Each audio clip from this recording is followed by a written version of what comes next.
Yeah, so just to quickly recap, and maybe I can do a better job of sort of summarizing the thinking this time around. Just to recap very quickly, um, my the images that are here are all from a previous paper of mine published quite a long time ago. I wrote it in 2014, and then it was a bit of a struggle getting it published. So the publication date is 2016, but my thinking dated back to the same year that the IPCC, the Intergovernmental Panel on Climate Change, published its fifth assessment report. So we are now at the sixth assessment, which has been published over the course of the last 12 months. It's published in sort of three major pieces, and the sixth assessment is out now. But when the fifth was published in 2014, it had more or less carried over the prevailing thinking at that time, which is shown on the chart on the left, and that is this idea that all we need to do is stop making the problem of climate change worse. We need to simply stop causing harm, and that's it. Job done. We can all relax, kick our feet up, and everything will be okay. And to me, that was a very frightening and reckless prospect, because and again, I use this analogy, and I mentioned it last time, so I'll just quickly repeat it now.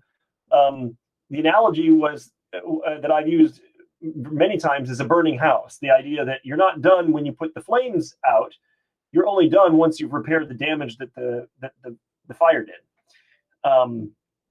And in many ways, putting the flames out is the easy part. Repairing the damage, undoing all the harm, healing from the injury, that is often a slower and more arduous, maybe perhaps more expensive and difficult challenge than simply ceasing doing harm.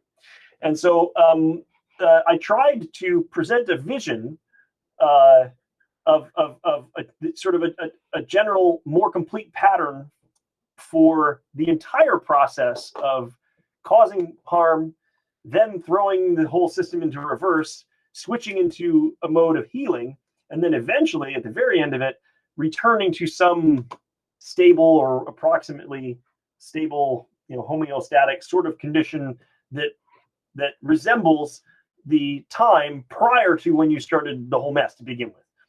And so that's the center, the figure 2, which is here in the middle. That's that whole arc, the whole journey, is what I called an impact pulse. And I use the term pulse as opposed to curve because it sort of looks like the quintessential heartbeat pulse or something like that, where you have a surge and a return. A surge and then a reversal and then a return. So it's a more complicated, I think, phenomena. And depending on exactly what you're trying to minimize or maximize, as say, for example, a decision maker, you could take different journeys through that pulse to ensure that, for example, you didn't cross a certain threshold, or you got let's continue the analogy of a burning house. It would depend on what you were really trying to prevent and what key thresholds you were trying to avoid would determine how you fought the fire and repaired the damage, right? And where you targeted your resources, your finite resources. So if you really just, if you wanted to make sure the flames never got hotter than a certain point, because maybe the steel in the building would suddenly buckle and the whole thing would collapse. Well, then that shapes your firefighting strategy. If you really want the fire extinguished as soon as possible, the whole thing extinguished so you can begin repairing, well, that's a different strategy. If you want to minimize the expense of the whole thing, well, maybe you should let the fire burn a little bit longer and then let the repair process go on a little bit longer. But that, because you're not in such a rush, it would be more affordable. You could imagine that there are trade-offs to be made in deciding how you navigate a challenge like this. And my view is that those are the questions we really need to be asking and the plans we really need to be making. But that most of that was not even part of the conversation, not even on anybody's not even on anybody's radar. Okay, so that's a quick summary of, and sorry, figure 3 is a sort of a conceptual illustration of, some different paths in different versions of the impulse, the impact pulse, different versions of the impact pulse that we could traverse based on different priorities. What do we want to minimize? What do we want to accomplish, and so forth? Okay, and that's figure 3. So that's a very quick summary of what the thinking was here. What I was hoping we could do now, having spent time talking about that in detail, last week, and now summarizing it here, what I'd like to do going forward is to think about other phenomena that where this concept of a pulse, as opposed to a simple ceasing of doing harm, but a full pulse where you not only do you stop doing harm, but you also heal as well. Can we generalize that concept, that this phenomena in any interesting ways to other specific examples of phenomena in different domains? I mean, in economics, in society. I've thought of one in ecology that occurred to me. I was wondering if this idea has any utility, has any usefulness beyond just this one specific example, or I guess beyond the environmental domain. And is there anything that we can learn about that, about this phenomena by thinking how it might generalize, as opposed to remaining stuck in just one or a handful of specific examples? And I think that's a fairly good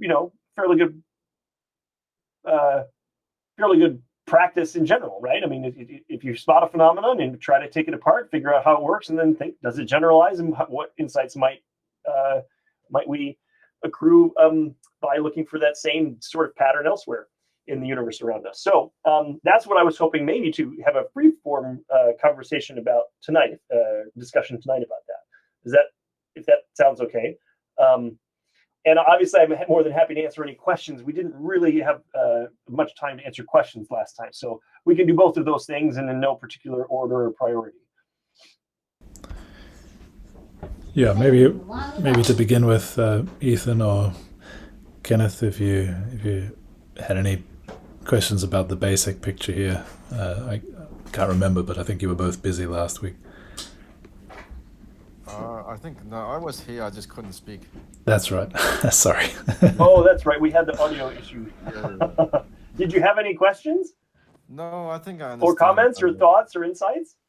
I think I'll speak up once I remember. I think I had one last week, but I don't remember what I thought of it now. Yeah. Yeah, I think we ended last week by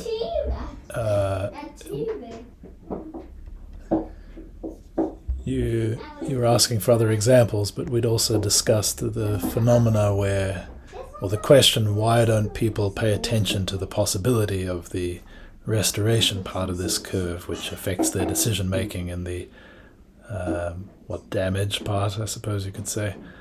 And whether or not it's a general phenomenon, I don't know. It seems plausible it could be, but at least in the case of climate, and I gave another example from technological development, where you could say that there's a kind of pollution in the news sphere from tech and the role of advertising and online manipulation and so on, where the people who are most responsible are in some sense also the people most able to see that this restoration part is possible. I don't know what Facebook would do to restore democracy, but you could imagine potentially that happening. But nobody's going to listen to Zuckerberg. I mean, if Zuckerberg comes out and says, well, we might have wrecked democracy in the United States, but we can now see that it will be so easy to make democracy work 5 times better. Just trust me. That's not going to fly. And yeah, you can imagine how that would go down. That's true. On the other hand, I could totally believe that, right?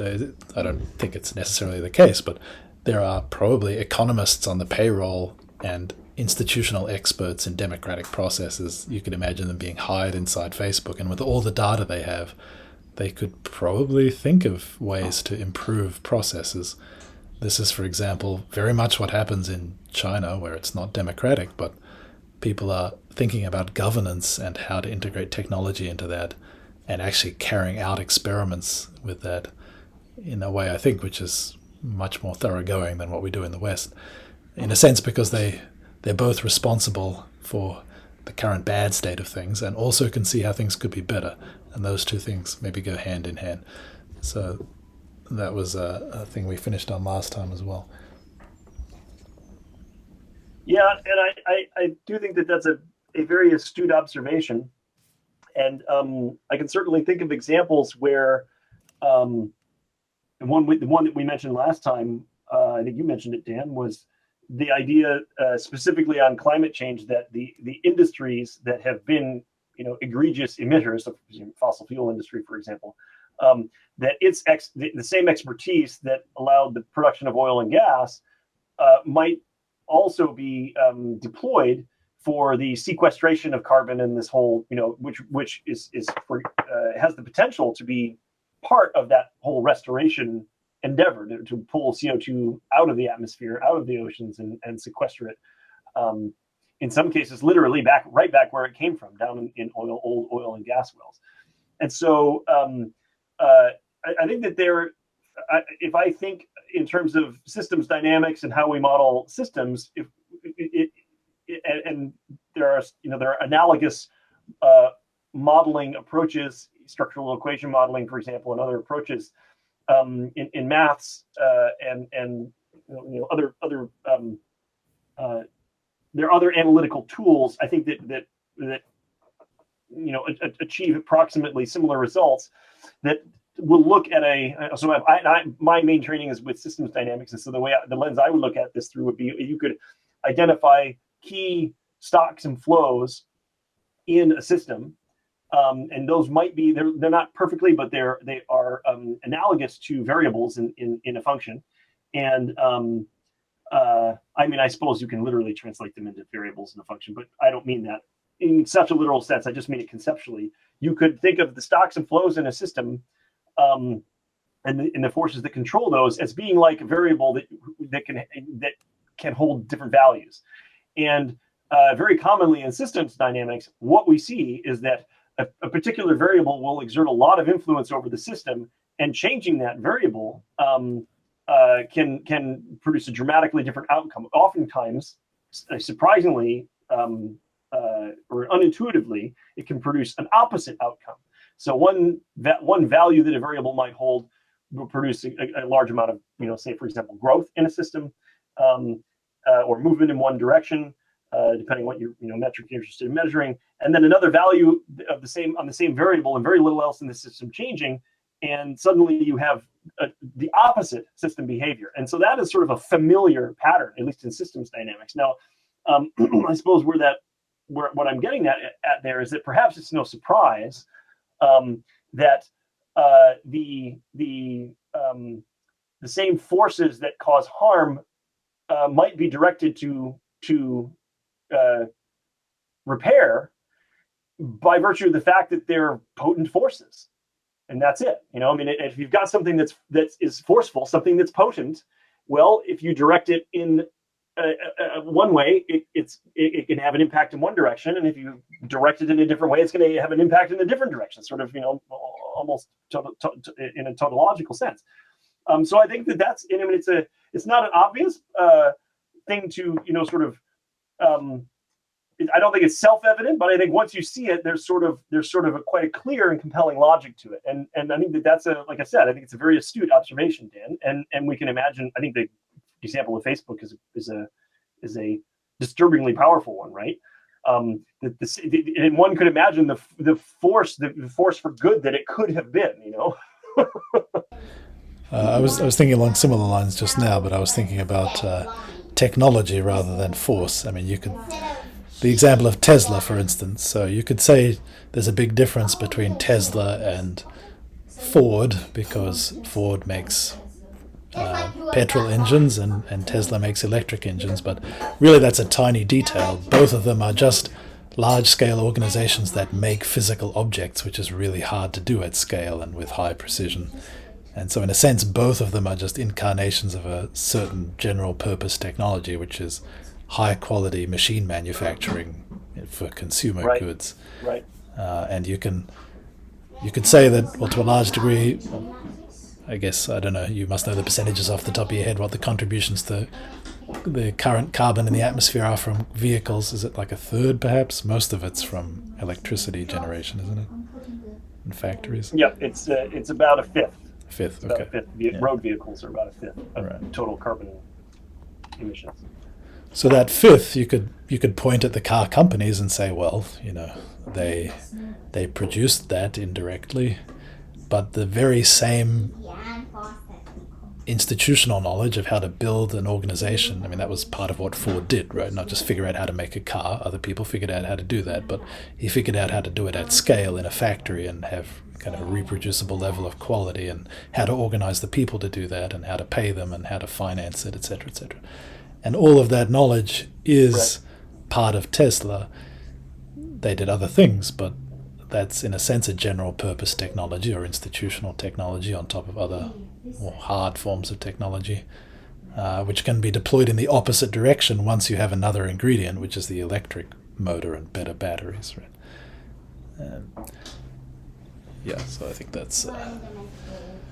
Yeah, I think that makes very, very good sense. And in fact, there may be there could be some very powerful insights there. Oh, for all I know, they've been well studied. But it might be that companies do themselves a disservice by constraining their conception of what they actually are to the products that are produced, as opposed to the essential capacity and the mechanisms that constitute that capacity.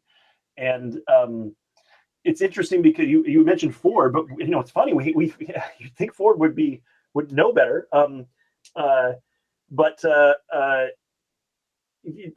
Ford was repurposed almost entirely during World War II, from the manufacturing of cars to the manufacturing of aircraft for the American contribution to the quote unquote war effort. And those factories are not far from where I live, and the airport where all of the bombers, the American bombers, the B-17s and B-24s and those sorts of things, were so famously made. And then flown out of Willow Run Airport, which is 10, 15 miles east of me, where I live. And so this very, very famous example of an industry's production capacity being very rapidly converted and redirected, repurposed to another output.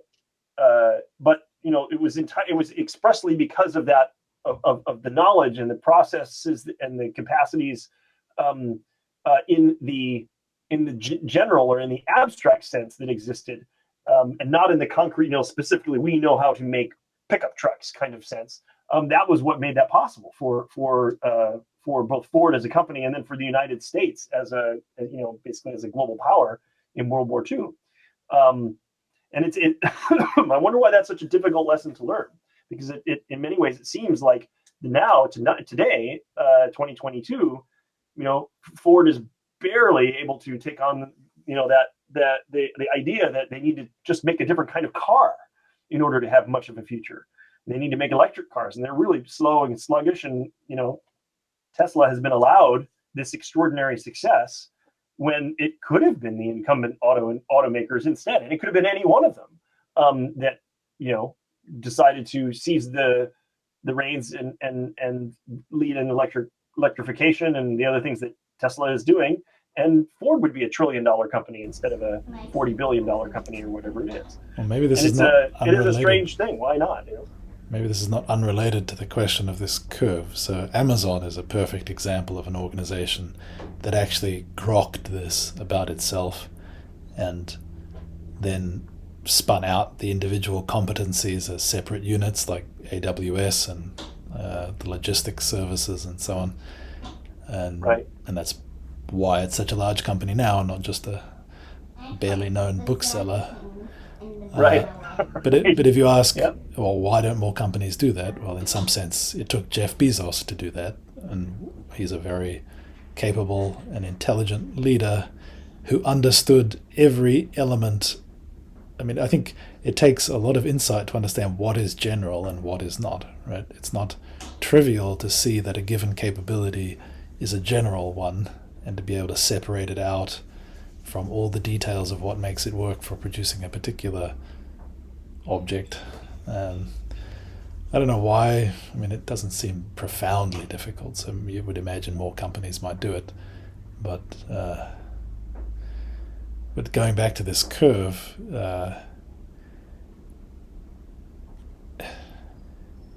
I suppose it takes, I mean, it's the blindness you might imagine on behalf of a CEO from realizing that, and the opportunity it presents maybe isn't too dissimilar from somebody looking at the industrial infrastructure of planet Earth and its tendency to produce carbon and being unable to envision that the exact same industrial infrastructure, differently incentivized, might very rapidly transform into a vast machine for drawing down carbon. Right. How fascinating. That is really, really neat. Oh, damn, that's a very, very powerful image. Sometimes, yeah, I mean, maybe I guess it never occurred to me, but maybe the 35,000 foot view is just not high enough. Need to be 35,000 mile view to see that. But yeah, that's great. I love that. The idea of if you were looking at the entire planet as an industrial system, then that logic would sort of leap out almost at you, wouldn't it? I mean, you're doing this. You've purposed this massive engine that's doing this one thing. That entire thing could be repurposed to do this other thing. Fascinating. It never occurred to me to think of it that way. Oh, I'm going to chew on that one for a while. Very good. No, that's great. But what do you want to get out of these other? Sorry, go ahead. No, I was just going to ask. I mean, thinking about other examples of this pulse behavior and restoration. Yeah, you said you thought of some in between last meeting and now. Was that right? Yeah. So the two that occurred to me, and these are natural functions, not ones where there's so much human intervention per se.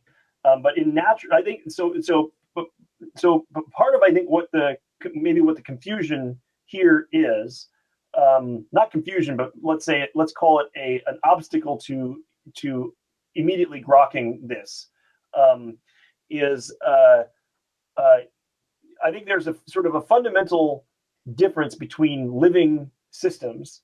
So we think of organisms like us, and larger collections of organisms. So that would be ecosystems. A sort of fundamental difference between animate and inanimate systems, and that one of those big differences is that living systems have this capacity to heal. They have a resilient quality to them. They have they have a complex and adaptive capacity as systems that we seldom see, not never, but we seldom see in less complex, less anti-entropic systems. We see, I think, less of that potential or that behavior in general.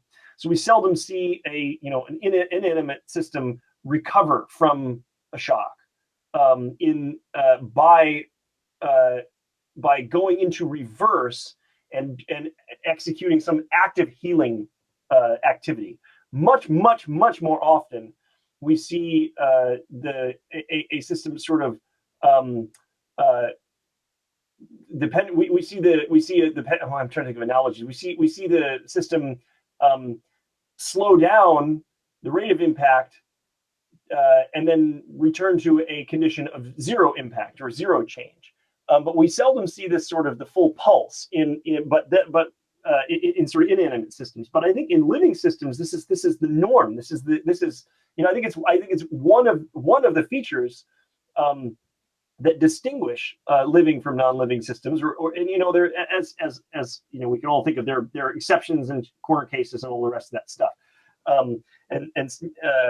So it's, I don't want to make any hard and fast rules here, but I think as a general principle, this what I have labeled on the chart as restoration is effectively a healing or a resilience kind of capacity that we often see in living systems, individual organisms or ecosystems. And so on the one hand, those are very familiar to us on sort of an intuitive level in our own experience. If we get hurt, then we stop the source of hurt, and then our bodies just sort of naturally heal. They repair the damage over time. We just remove the source of harm, remove the offense, and the system will sort of naturally repair itself, recover, heal, and return to its normal, stable, homeostatic condition. And that's, I think on one hand, that's really quite familiar. So the other examples are things like ecosystem disturbance. So, for example, when the specific example I was thinking of was succession in forests and other ecologies that are shocked by fire or flood. And forest succession is a pretty well studied ecological phenomena where.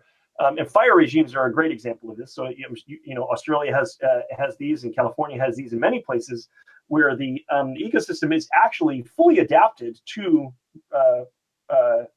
fire. And I mean, it's not like it's fire constantly, but it's frequent enough that the ecology has, evolved, and some of the organisms have specifically evolved to respond to fire in certain ways. Some seeds can only germinate after they've been burned, for example. So succession in the forest, for example, will say, for example, there's a fire comes in and causes a lot of damage. The large wood that's standing, and then the fallen wood that's fuel on the forest floor will burn.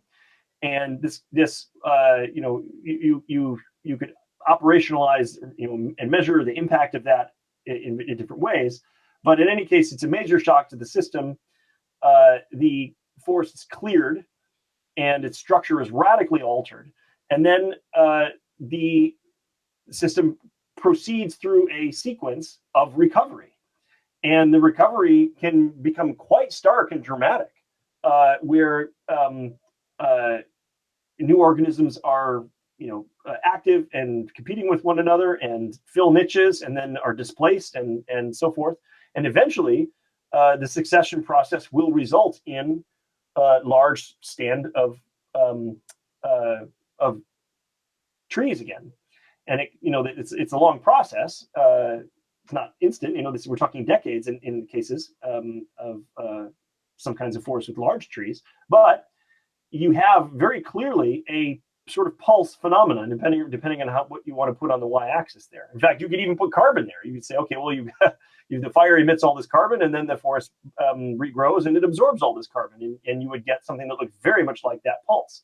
And so that's an example, but it's an example from a living system where to our intuition, healing just seems like a normal, very natural, almost quintessentially natural function. But in an economic system or an industrial system, maybe that healing, maybe that recovery and restoration is not so automatic or natural a function as to be obvious, and so maybe that's why we miss it when we don't look at, or when we look at non-living systems. And maybe that's one reason why it wasn't obvious in the climate science community, the need for it, or if not the actual need for it, the magnitude of and the import of it as part of the sequence that we're going to go through. But is it so different? Does that make any sense? The example you give of the forest fire, it's not like the plants have a lovely, friendly committee meeting and decide to reforest, and you go over there and I go over there. It's a brutal competition, life or death, for who gets to capture that sunshine and then handed off to their descendants in order to crush the opposition for the next 200 years or until the next bushfire, right? That's pretty analogous to a market. The restoration pulse we're going to see, at least part of the reason for it, isn't it, that we've spent the last 200 years founding our civilization on electricity, and then there's a huge liquid market for energy and a brutal competition to supply it and to run everything on it. And Tesla's one of the leaders in that, but in some sense it could be that Elon Musk doesn't give a crap about the environment. He seems to genuinely, but it would, in the end be, that commitment seems necessary for him to have done what he did.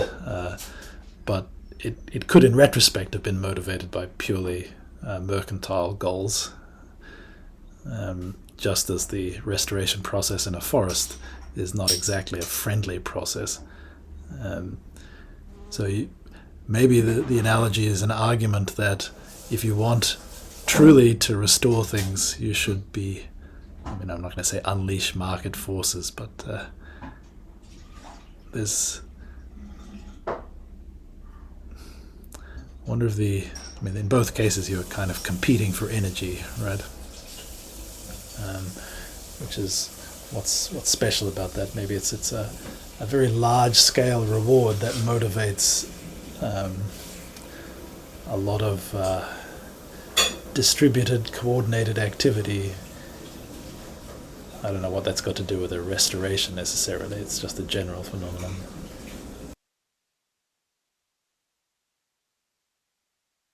Well, it could be. Well, here's another analogy.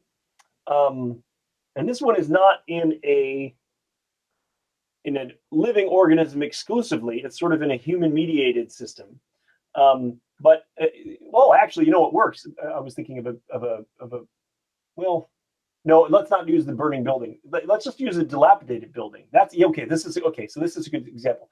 So say you've got a building and you just neglect it. You fail to do the upkeep that you need to do to keep it in good working order, and so damage accumulates. And at first it's not that big of a deal. Stuff's just getting a little bit run down, and things are kind of breaking here and there, little things, no big deal. But it as these I think I mentioned entropy before, but as these things happen, there's sort of as more goes wrong, more things can go wrong. You just as a function of the distribution of possible problems occurring, but then also because they're connected. So one thing goes wrong in the house and it creates problems elsewhere in the house. The air conditioning stops working, or the dehumidifier stops working, and then you've got more humid air, and then the mold that was accumulating begins to accumulate faster, and the mold that was damaging the wood and the humidity that was damaging the wood, that accelerates, and so you start having more structural problems, and the creation of structural problems bends pipes, and pipes start breaking, and blah blah blah blah blah. You can carry this analogy as far as you want, and at some point, the damage, the dilapidation, becomes a real problem. It really interferes with things. Now,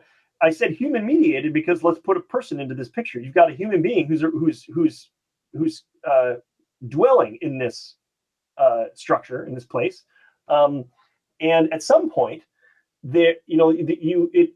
it's just as a matter of cost and in instrumental service to other goals, you have to at some point start fixing things. So you have to begin being more aggressive with your maintenance, fixing problems as they are faster than they arise. And then maybe at some point you just decide, well, I got to get ahead on this. You really got to get a handle on this. It's time to renovate the house. And you go through and you properly restore, properly rebuild, properly repair everything that's wrong with it in a very aggressive effort. And then you've done the home renovation, done the house renovation, the building renovation, and then there are no problems for a while until perhaps that cycle gets underway again. And so that would be an example where you're where the primary motivation is,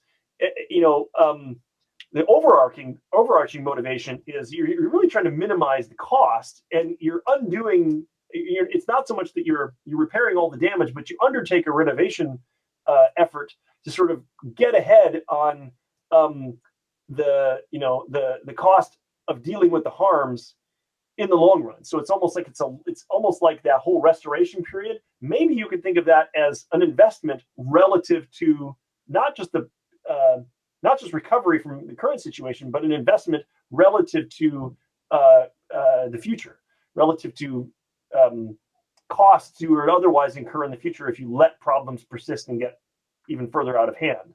And there would be some logic to that would produce a pulse like this, no? And then and you can imagine that if you charted then damage versus repair on the on a y-axis there, you'd get something like a pulse. If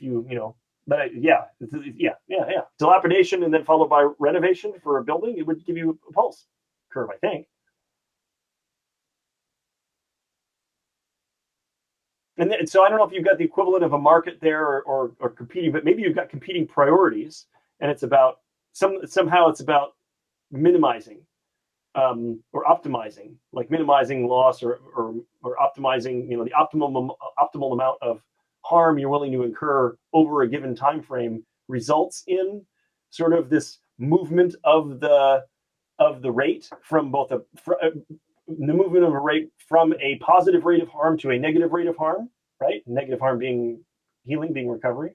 And if maybe you've got some overarching, much longer time horizon function of minimizing total harm, then, I suppose there'd be some logic to just keeping the rate at zero. But if you can't, maybe this oscillation is more of a pattern to expect.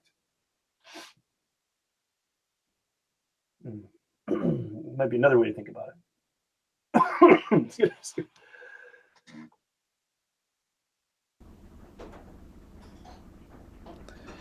I was just thinking through the element of, so clearly in a market, the role of a price is not only to coordinate sellers and buyers, but it's also a way of moving value in time, right? So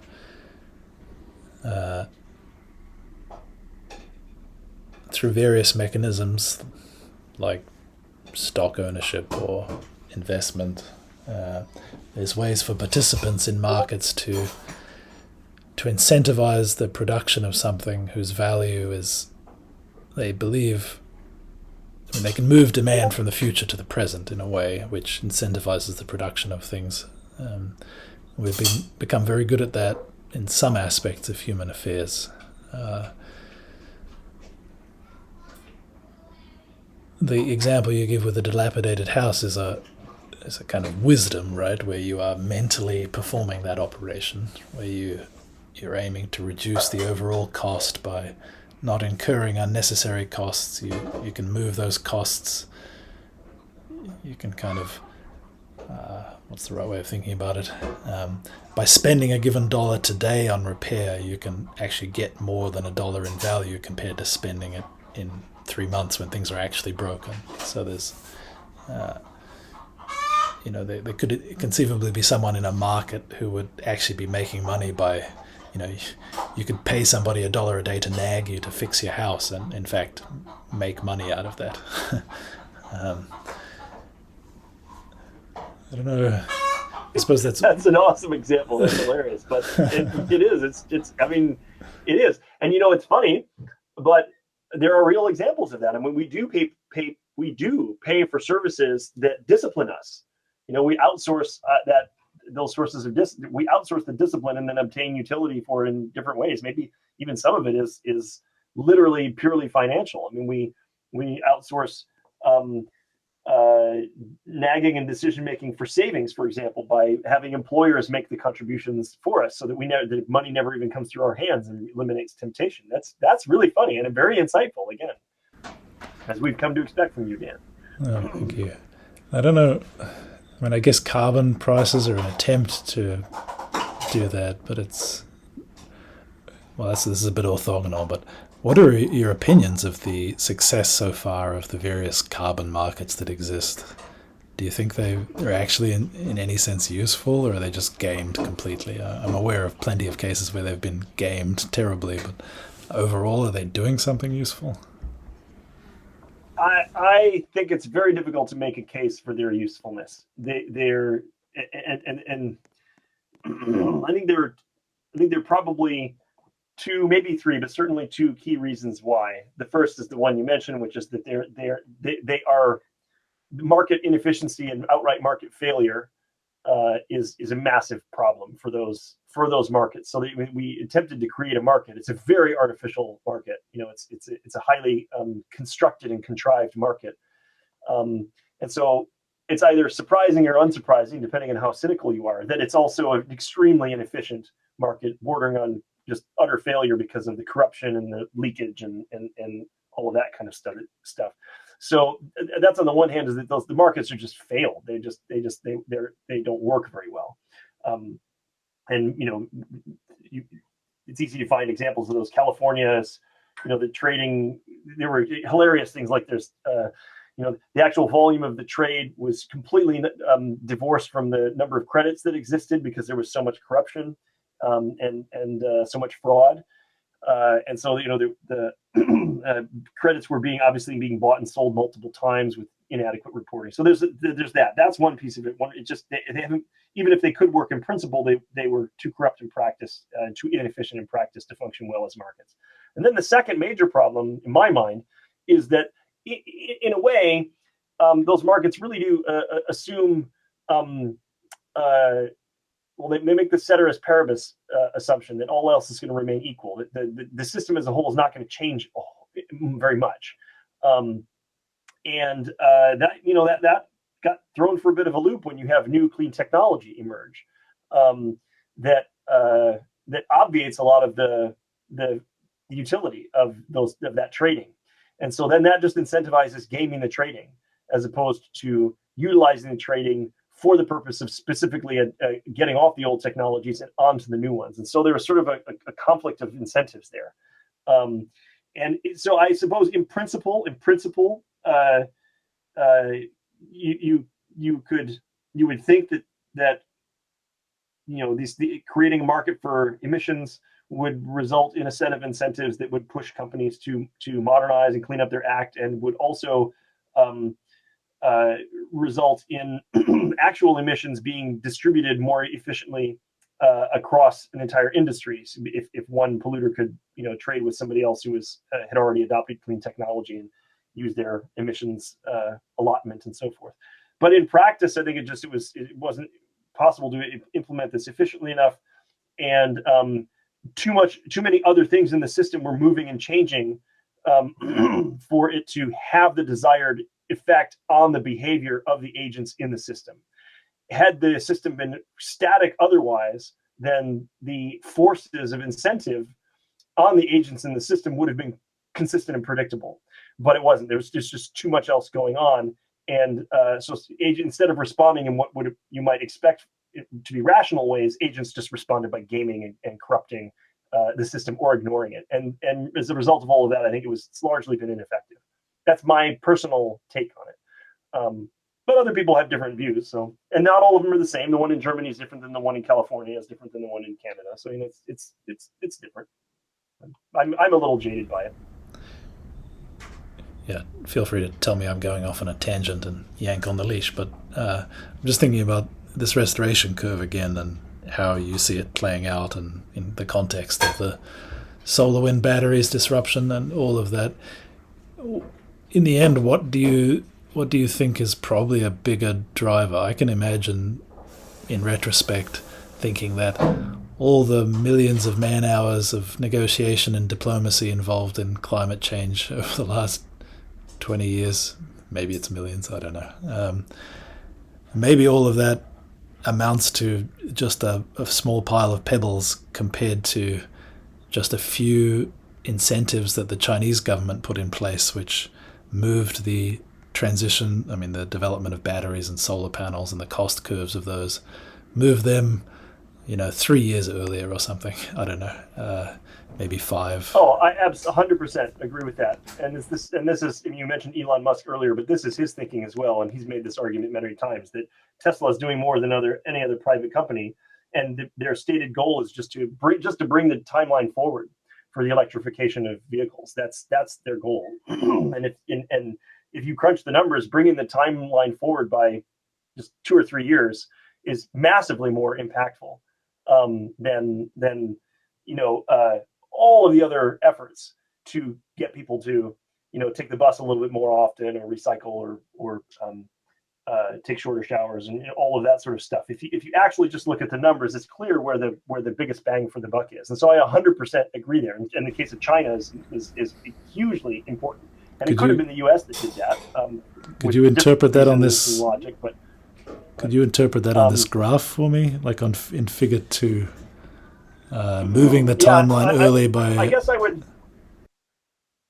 Yeah, so I guess I would say that with a handful of policy measures that accelerated the time frame of the disruption, what has happened is we have minimized what decisions of this kind have the potential to do, and what perhaps one could argue have already done in the case of China, is they have minimized the area under the curves in areas, particularly in areas B and C.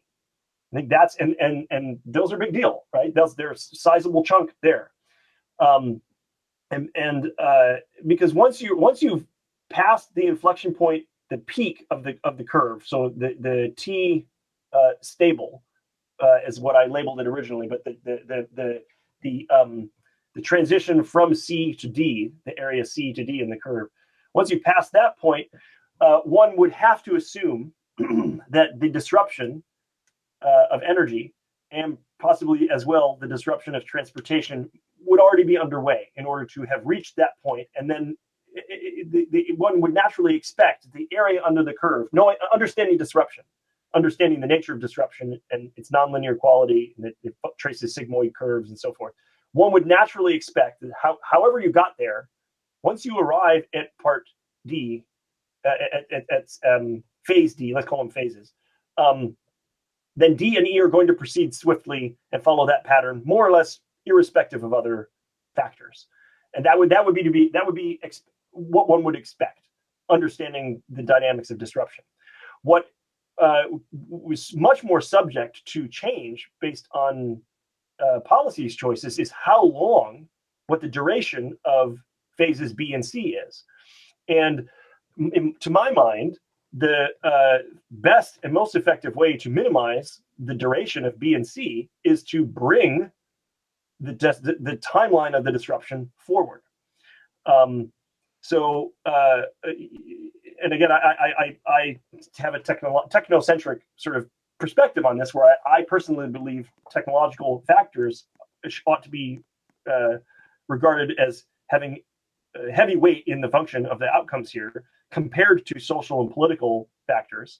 Obviously, that's basically the opposite of what the conventional perspective in the environmental policymaking discourse is, in the environmental sciences. They tend to attribute all of the primacy and all of the weight to social and political variables in the system, and not to technological ones and economic ones. But I quite firmly disagree with that. But I should say, I hope that answers your question and kind of explains in terms of the curve. But I should add this, and I think this is an important caveat here, Dan, which is that the entire logic I just laid out is contingent upon technology being available and having the potential to cause a disruption.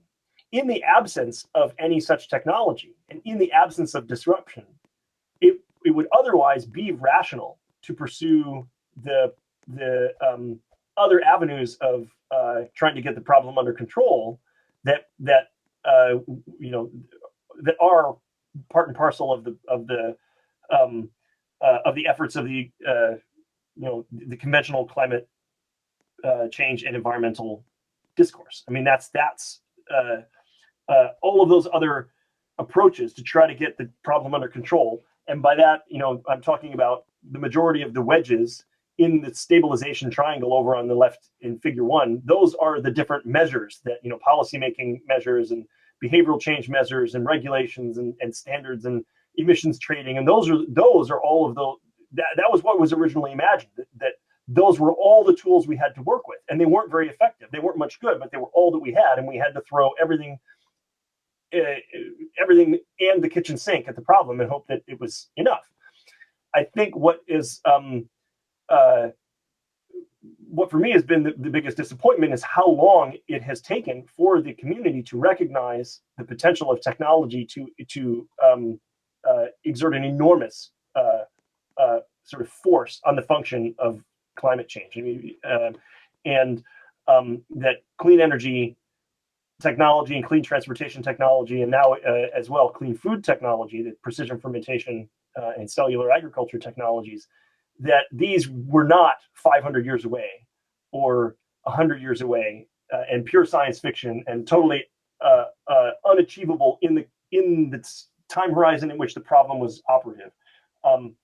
The failure to recognize that was, in my mind, monumental, and certainly by 2014 it was unforgivable. It was inexcusable, is a better way to say it.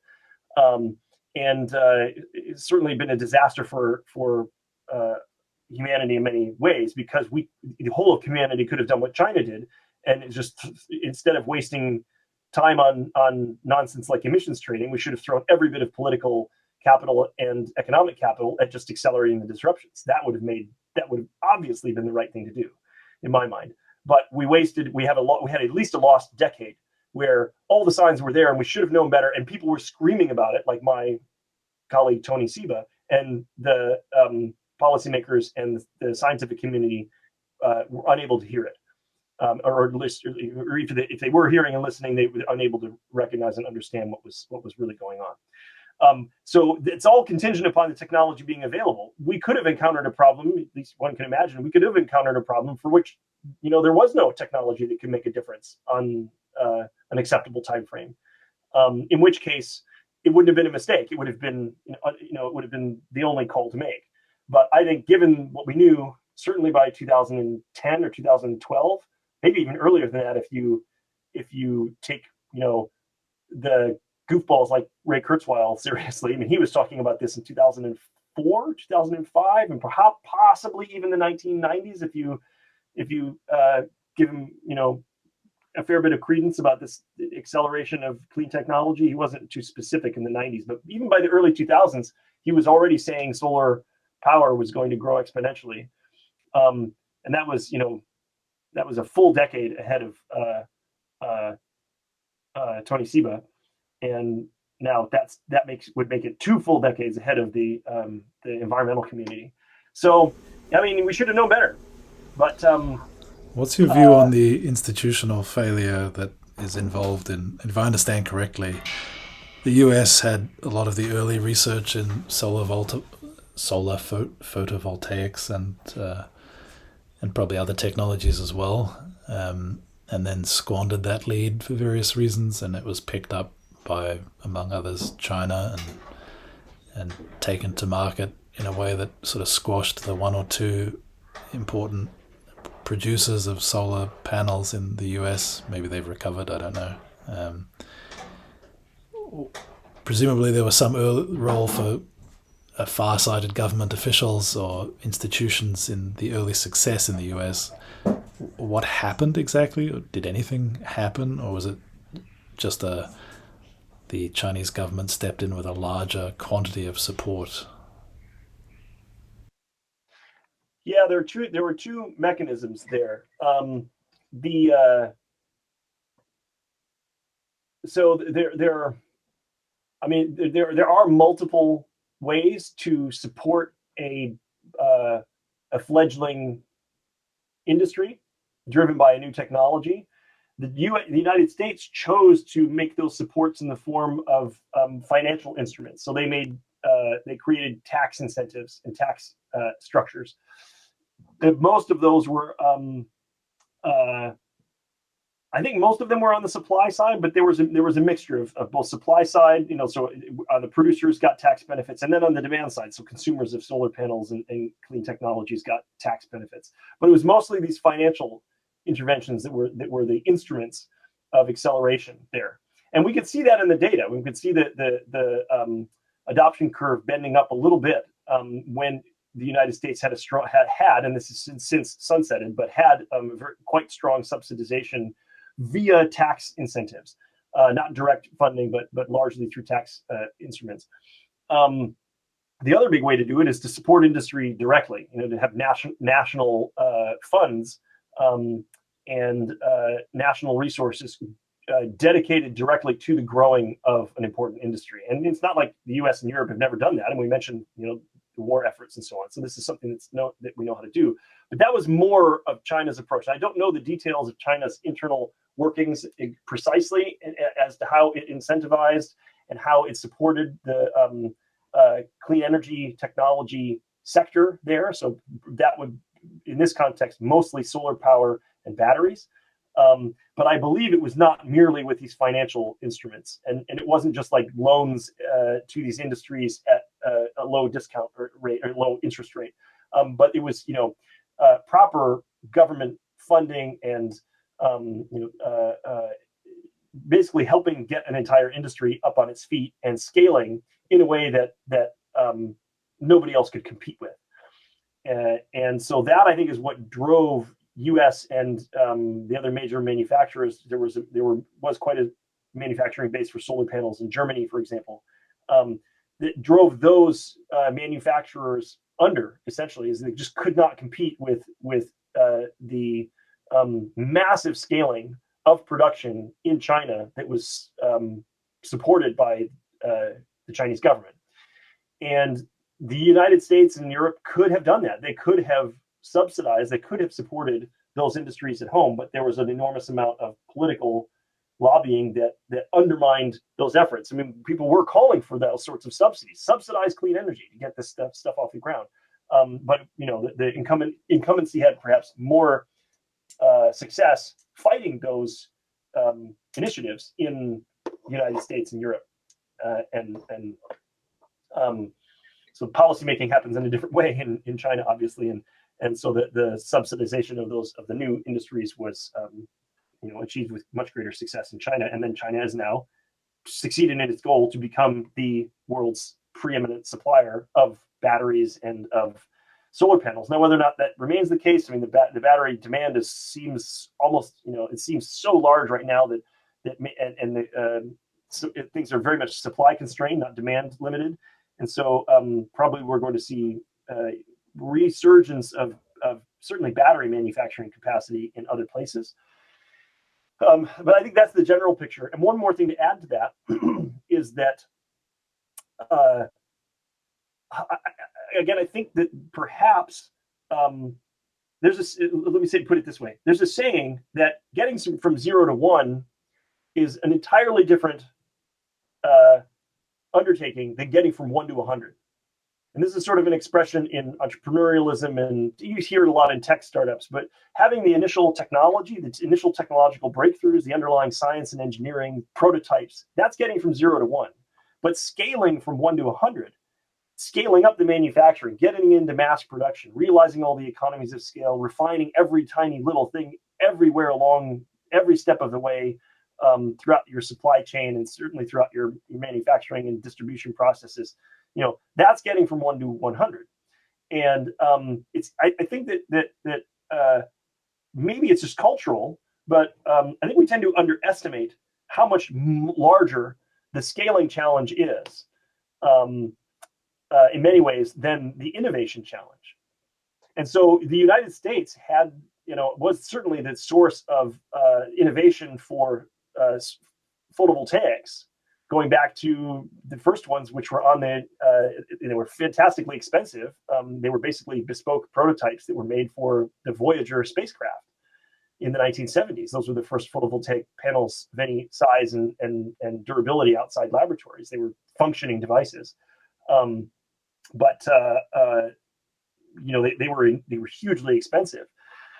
but those technologies weren't scaled in mass production. It occurs to me 30 years. Paying attention to the sort of science as a social system in the US and here in Australia and in China over the last few years. I'm more and more skeptical of this 0 to 1, 1 to n idea because, well, 0 to 1 is made up of 0.1 to 1 and 0 to 0.1. And 0 to 0.1 is made up to 0 to 0.01 and 0.01 to 0.1. It's endlessly recursive. Yeah. I mean, you look at sciences, most of the time there's no genius in it. The process of science, the reason humans can actually pull it off is because we don't have to be that bright to do it. It's kind of we sell this storyline of Einsteins and Newtons and so on, but most of science is much more work-a-day than that. You just have to show up, not fool yourself, and kind of try to not be incompetent, and eventually things kind of work out. And maybe along the way you need some really clever moments, but I think it's much more similar to scaling manufacturing than people like to think. There's kind of we pay very close attention to like the real details of manufacturing, and we are often content to leave the scientific process as a kind of fairy tale. So thinking about the difficulties that China is having in building a high quality science network of research, it's kind of the same problems that they have building out semiconductors or any kind of manufacturing. It's people are corrupt. People can't be incentivized correctly. They lie. These are the problems that the West had actually building the scientific network as well, right? So it's, I don't know that they're that different. And I think this is maybe this is a topic for another day, but I think people pay far too little attention to, for example, this achievement that China made in mass producing solar panels. I think this is a much bigger, I think as democracies we should be reflecting on this a lot more, right?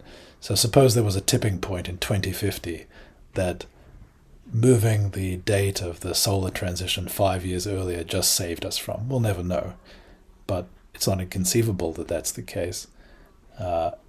In which case it's not. I think this is potentially a deeper critique of democratic systems than we realize, because as we move forward and our technology grows in scale and power, these kinds of transitions and tipping points, moving them one way or the other, may be the difference between annihilation or not. And if as democracies we can't even handle this relatively easy one compared to, AI or 100 other ones coming down the road, this is a cause for concern, right? And it's also maybe another argument against this decentralization hypothesis. The way that China managed to get on board this transition and wrest it a few years earlier, they would say it's a testament to their centralized style of management of their scientific and industrial system. I might quibble with why they succeeded. I think it's largely because there's lots of very smart people in the system working maybe against its logic to make something work anyway. But, well, they should be taken at face value since they achieved it. And I think there's a residual lack of respect for the achievements of China in this and other domains in the West that we should wake up from. Yeah, I think I agree with that. I think just to add to that, I don't think this runs contrary. I think it sort of it runs parallel to your thinking. My general view, and I think this is sort of a naive American optimism, sort of an ideal that many Americans hold, but then for various because of various political realities, we don't realize these values in practice. But I think most Americans would agree with the general principle that government is essential, where for certain key functions, and needs to step in and intervene in everyone's interest, the public interest basically, but in the collective interest, these can be dirty words depending on if you're where you are on the U.S. political map. if you avoid the triggering sort of dog whistling jargon, and you just think of the content, most Americans think there's a role for government, but it's fairly narrowly subscribed, and for the most part, you should leave well enough alone. But there are some key places where government really needs to step in, and I think what ends up happening is what Americans really dislike, and unfortunately, the system we've got and we've built for ourselves, especially at the federal level, but at every level of government, which is very much not the one that we want for our values, is a government that micromanages things, and the government that has many tiny, small, niggling, annoying, irritating, nonsensical regulations and stipulations and rules and standards that perhaps there's good intentions behind them, but they do as much harm as good, and they're very inefficient and so forth. And what the government really ought to be doing, but doesn't do a good job, is really seizing the reins and making big moves and bold regulations and major investments which are simply impossible for us to do with the distributed, decentralized, collective wisdom of crowds and markets. And so a perfect example of that would have been that rather than the government spending so much time and energy on minutia, like a tax code running to hundreds of thousands of pages long and other such nonsense that we all complain about in government bureaucracy and so forth. The government should really just be doing major, big mega projects like super duper huge subsidization of clean energy to save the planet. That would be something that, if it weren't for all the other minor, irritating things that the government does and often fails to do well, we might be more supportive for large, big efforts, moonshots. Literally, and the original moonshot was obviously the quintessential example of that. And I think, there is room for moonshots that are very much funded and sponsored and controlled by governments. And something like tackling climate change probably deserved a moonshot. And in fact, we have a few token programs that build on the name. There's the United States government has a program called Sunshot, which is obviously directly inspired by this concept of a moonshot. But its funding is meager, and the program doesn't have any teeth, and it's undermined every step of the way by the fossil fuel industry and its very strong lobby in Washington D.C., et cetera, et cetera. It may well be that collective decision-making through democracy really struggles to get some of these problems in hand, but probably most people in democracy would agree there are moments when you really need moonshot efforts. And if we'd been smarter and hadn't become so politically divided on the issue, maybe climate change could have gotten a moonshot instead of becoming this sort of divisive, wedge issue that it became, political, divided along. It was stupidly politicized, right? And why on earth would this? Why on earth should climate become politicized? It's the dumbest thing. But it did, and maybe accidentally, maybe partly deliberately. I think that China was able to dodge that particular set of problems and effectively execute a photovoltaics and batteries moonshot. And thank goodness they did, because the world will be the beneficiary of that. There's no doubt about it. I'll give you another concrete example. My team sometimes, we talk about this.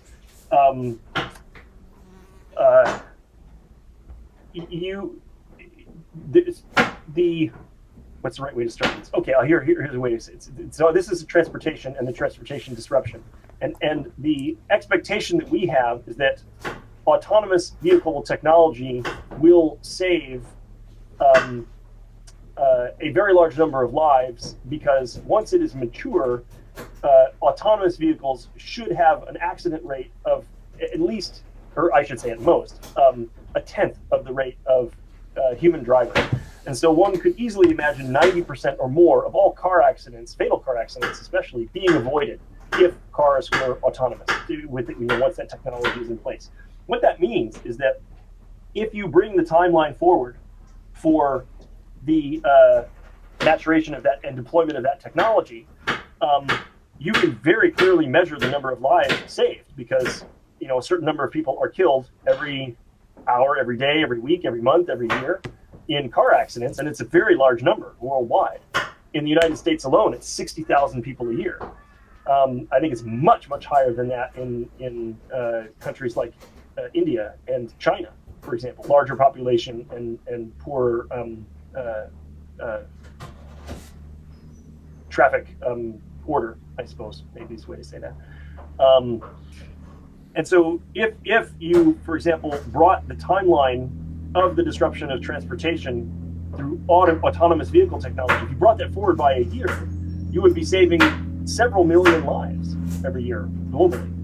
That is a large accomplishment. That's it's very concrete. It's millions of lives. It's a huge, huge, big deal for every year that you brought that timeline forward.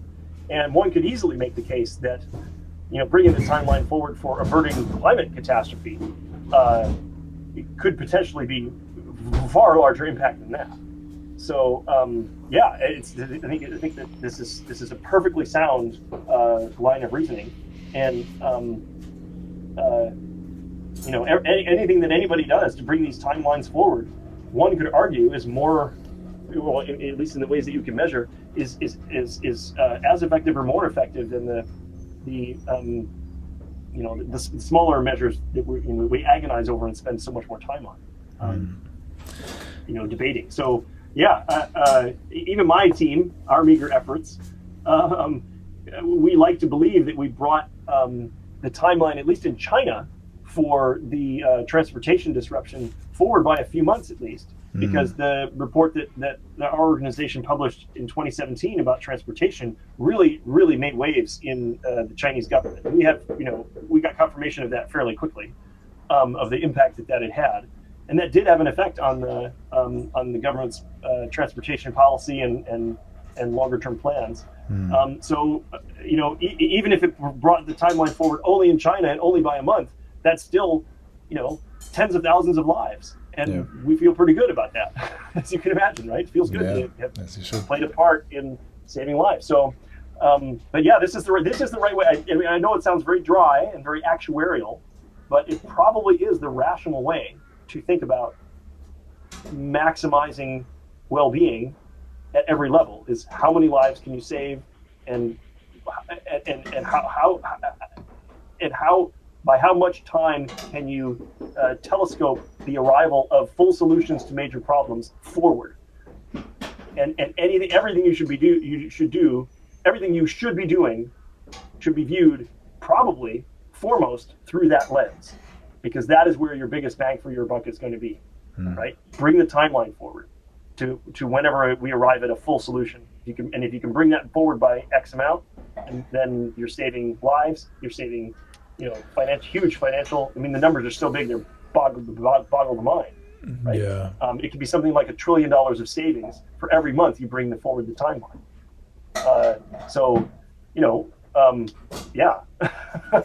Build those fucking photovoltaic factories, man.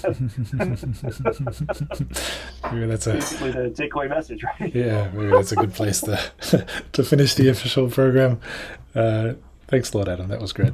I guess we'll stop the recording there. But do you have any questions, Kenneth? You got a few more minutes then?